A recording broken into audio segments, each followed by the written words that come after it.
Hey, howdy, hey, friends and fans, freaks and furry people. We are out here today near my home in some place I haven't taken you before. And what we are looking at the moment is the ground where many of the scenes and many of the battle scenes from the film Gettysburg were filmed. And we are out here at Sachs Covered Bridge in Adams County, Pennsylvania, about 5 miles from my home. So welcome. It's nice to see them reclaiming those trees. Good afternoon, sir. Could you tell me where the battlefield is? And this is Marsh Creek that runs off southeast of Sachs Bridge, and we're out in a wilderness hike. And you can hear the woodpeckers really loud. It's bitching out. It's like 60, it's beautiful. This is awesome. And if you're tuning in, thanks for going for a walk.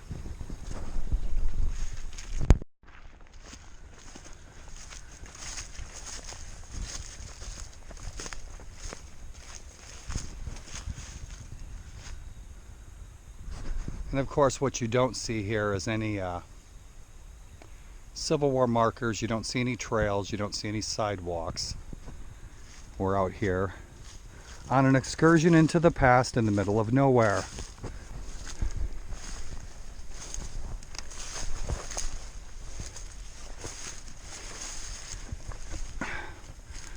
Because this is where we be. Hey man, did you see that dead bull?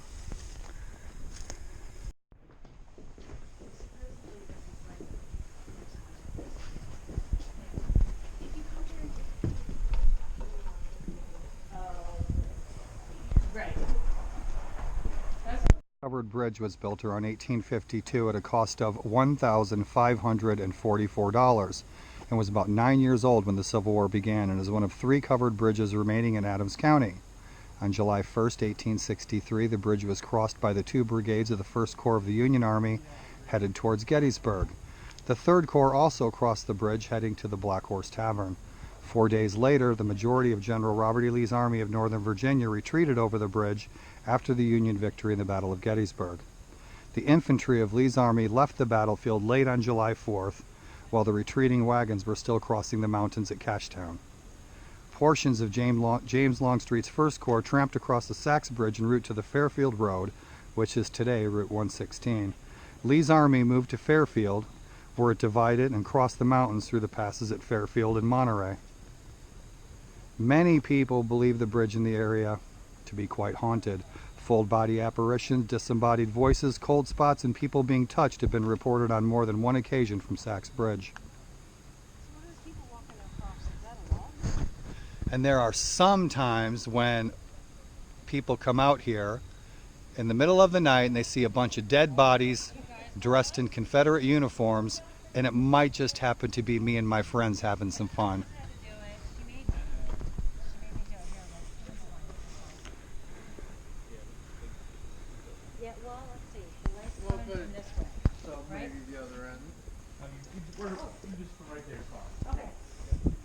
But I find myself fortunate to have such a gem here nearby in Pennsylvania.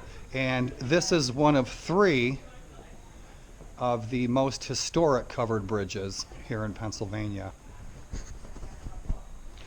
And so sometimes we have some fun around Halloween, and me and my pals come out here dressed out in our Civil War attire, in our uniforms, and we lay on the floor here moaning and groaning, just waiting for that one unsuspecting college kid to roll through here before we grab their ankle.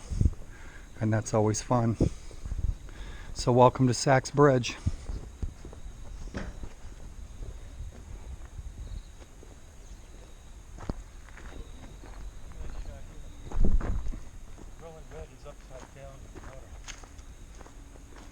Right. Kind of an interesting shape. Is she standing on the bank? Yeah, she's So thanks for coming along on another excursion into the past. Compliments of yours truly, Colonel Kentucky Coffee Tree, and the professor.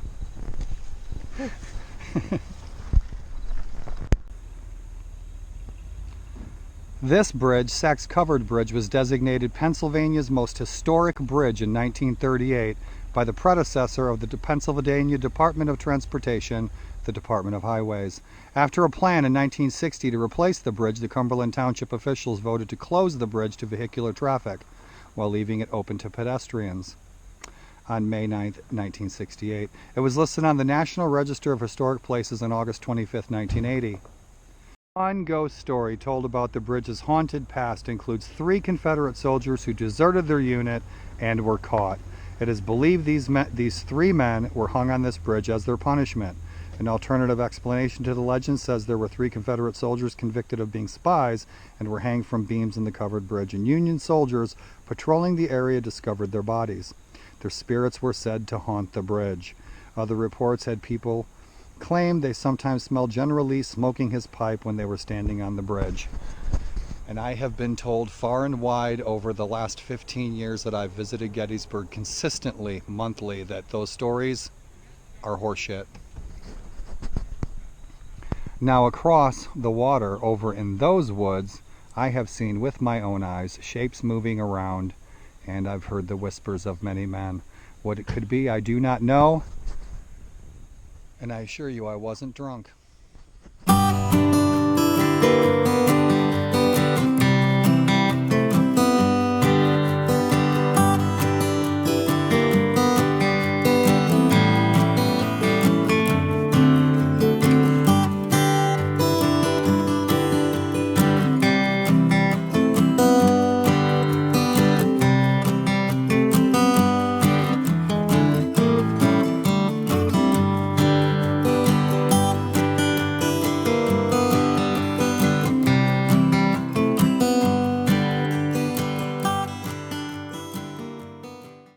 Play on that rock in a playground near Boston. I believe it was Boston. So to make the monument, they took that, which many of the veterans knew, that very rock, and brought it from Massachusetts to be their monument. Transport, that's really cool. That's excellent. It's a great story, yeah. It has a certain kind of name.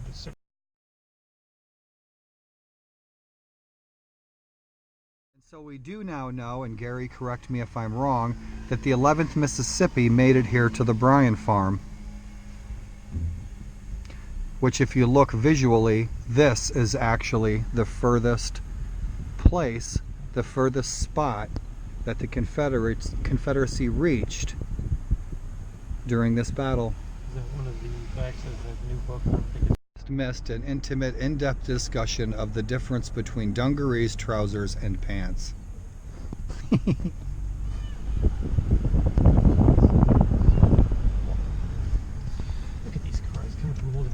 And that house on the corner is one of the Culp homes, and it was one of my clients. That's a beautiful property. The inside is amazing. I rarely show you guys is downtown, the touristy areas, all the stores and shops and trinkets and baubles, because I rarely ever go downtown. I spend most of my time out in the battlefield where a lot of history was made. Now granted, there was fighting right here in the streets during the Battle of Gettysburg, but this really isn't my thing. The t-shirt shops and all that stuff, and but the tourism is here in Gettysburg. But I prefer to spend my time out in the woods and out in the battlefield.